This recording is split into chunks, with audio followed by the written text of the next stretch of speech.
বলার ওনাদের আমল আছে, কথা ঠিক কিনা বলেন? আমরা ইসলাম সম্পর্কে জানি না, এই জন্য যত জেলাস আর ঝগড়া বিবাদ।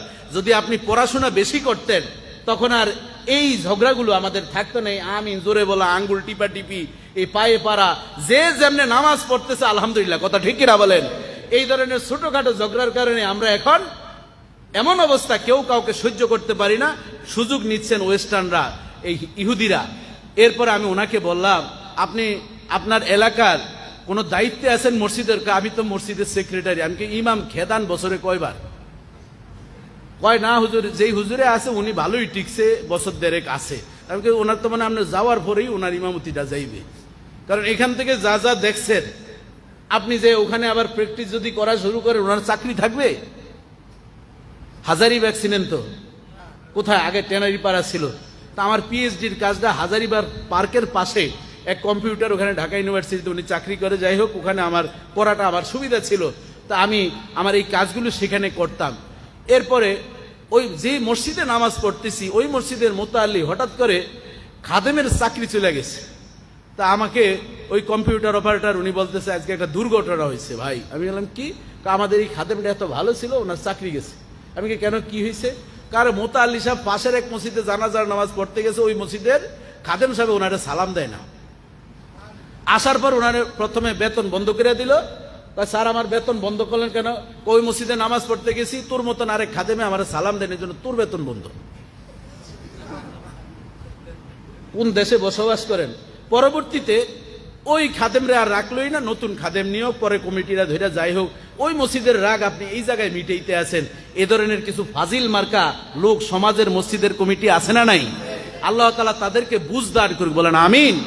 এই ধরনের আগাছাগুলো মসজিদ থেকে সাফ হওয়ার তৌফিক দান করুক, বলেন আমিন। বাবাজি, বন্ধুরা আমার, এরপর দেখুন আমাদের এই সমাজের ওই লোককে আমি যা বলার তা বললাম। এখন এই মানুষগুলা কি করে? আল্লাহ তাআলা বলেন ওলা জেদালা, হজ করতে গিয়ে মানুষের এই যে অলা ফুসুকা, এই ধরনের নাফরমানি কাজ করা যাবে না। আল্লাহ রাসূল আলেম ওলামা বিদ্বেষী কাজ করা যাবে না। অলা জিদালা, ঝগড়া করা যাবে না। এরাম অবস্থায় যদি আপনি ভাত দেরি হয়েছে, দুম্বার গোস্তটা সিজে কম, মুআল্লিমের নানি শাশুড়ি পর্যন্ত, বাপ মা তো শেষ করছেন, শ্বশুরের দিক পর্যন্ত বকছেন, এরকম কিছু লোক আছে না নাই? আরাফার ময়দানে দেখি ফেলেট দিয়া বাইরে বাইরে শুরু করছে, কি জন্য? খাবার আসে না। এ ধরনের মানুষ আমাদের সমাজে আছে না নাই? ধৈর্য বড় প্রয়োজন। আল্লাহ তাআলা বলেছেন আলা জিদালা ফিল হজ। এটা কিন্তু নবীজির হাদিসও না, ডাইরেক্ট কোরআনের আয়াত বলতেছি। একটু মজা করে বলতেছি, নাহলে তো ভালো করে শুনবেন না, শরীরে সেত উঠবে। এই জন্য আপনাদেরকে বুঝিয়ে বলছি, আল্লাহর রাস্তায় মিনা ময়দানে জায়গা পাবেন চিকন, ওখানে গিয়ে আরেকজনের জায়গা দখল করেন। আমার মতন যারা একটু শরীর টরিল ভালো, ওই বিছানায় হয় না। আর আমার ভাই, কি জানি ভাইয়ের নাম, সুরুজ ভাইয়ের মতন আর আমার মতন হলে তো বুঝেন অবস্থাটা কি হয়। তখন আমাদের 3 জনের জায়গা লাগে 2 জনের, তখন 5 জনে এরকম করে, উনি করে এরকম। তাইলে এরকম ঝগড়া আমি মিনা ময়দানে ওই বেডের ভিতরে দেখছি। এই এক একজনের জায়গা দখল করে নিয়ে, দেশও জায়গা দখল করে, ওখানেও কি জায়গা দখল করবে।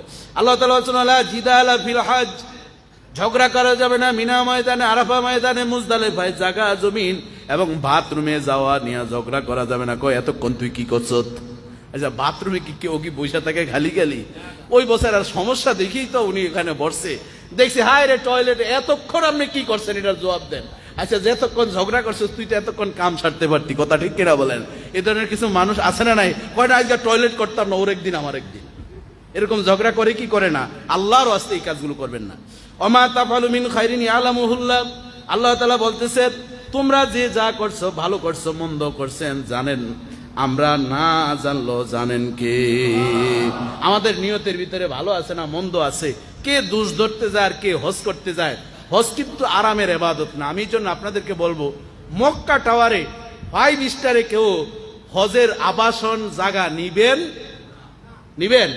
বলবেন হুজুর আল্লাহ তো আমার অনেক টাকা দিছে, টাকা রাখার জায়গা পাই না, এই জন্য আমি ওখানে কিছু টাকা রাখতে গেছি। আমি বলবো যারা 5 স্টারে থাকেন তারা 5 ওয়াক্ত নামাজ জামাতে 90% কোনো হাজি সাহেব পড়তে পারে। যোগাযোগ করে যদি আমি ভুল বলি আমার সাথে আপনি শুধরিয়ে দিবেন। ওই আরামের জায়গায় থাকতে গেলে ওখানে যেই বাতাস আর যেই আরাম, ওখানে ঘুম গেলে মনে হয় যেন স্বর্গীয় ঘুম। কেউ কেউ ভাবে যে সিদরাতুল মুনতাহা আছে, কথা ঠিক কিনা বলেন? এজন্য থাকবেন যেখানে নরমাল এসির ঘুম ঘাত আওয়াজ হয়, ওই আওয়াজের কারণে আপনি তাড়াতাড়ি উঠতে পারেন। আর বেশিরভাগ আপনি হেরেম শরীফে রাত্রে কাটানোর চেষ্টা করবেন। আমি যখনই গিয়েছি হেরেম শরীফে রাতটা কাটাইতাম, ওখানে একটা নেটওয়ার্ক ভালো থাকে, ওই নেটওয়ার্কের মজা যারা পেয়ে যায় তারা কিন্তু ওই এখানে আরামে ঘুম যায় না, মসজিদে নববীতে আর হেরেম শরীফেই ঘুমায়। একটু খালি টাচ দিচ্ছি আরামের, এই নেটওয়ার্কগুলো সহজে সহজে বুঝবেন। শুধুমাত্র খাওয়ার জন্য আর ওই শপিং এর জন্য আপনি সেখানে যাচ্ছেন না। এরপর আল্লাহ তাআলা বলেন তাজাওয়াদু, তোমার যা সুই সুতা থেকে শুরু করে এভরিথিং যা যা আছে তোমার হাজী সাহেবের যা যা প্রয়োজন তা তুমি নিবা। যদি না নাও, একটা বেলেট একজনের কাছে চাইছো, সে বলতেছে আপনি কি আনতে পারলেন না, আমারটা নেন কেন? এই বেলেট নিয়ে ঝগড়া, রশি টানার নিয়ে ঝগড়া, আমার রশিতে আপনি কাপড় দিচ্ছেন কা? এরকম সেন্টিমেন্টাল কিছু মানুষ আছে না নাই? রশি নাই, মিয়া 20 টাকার রশি আনলে এমন হার কিপটা, তুমি দেশও যা কিপটামি করছে, এই জায়গা 5 জনের সামনে কইছে, ওনার শুরু হয়ে গেছে নাকের বারিন্দা উল্টে ফেলছে। হজ কি থাকবে?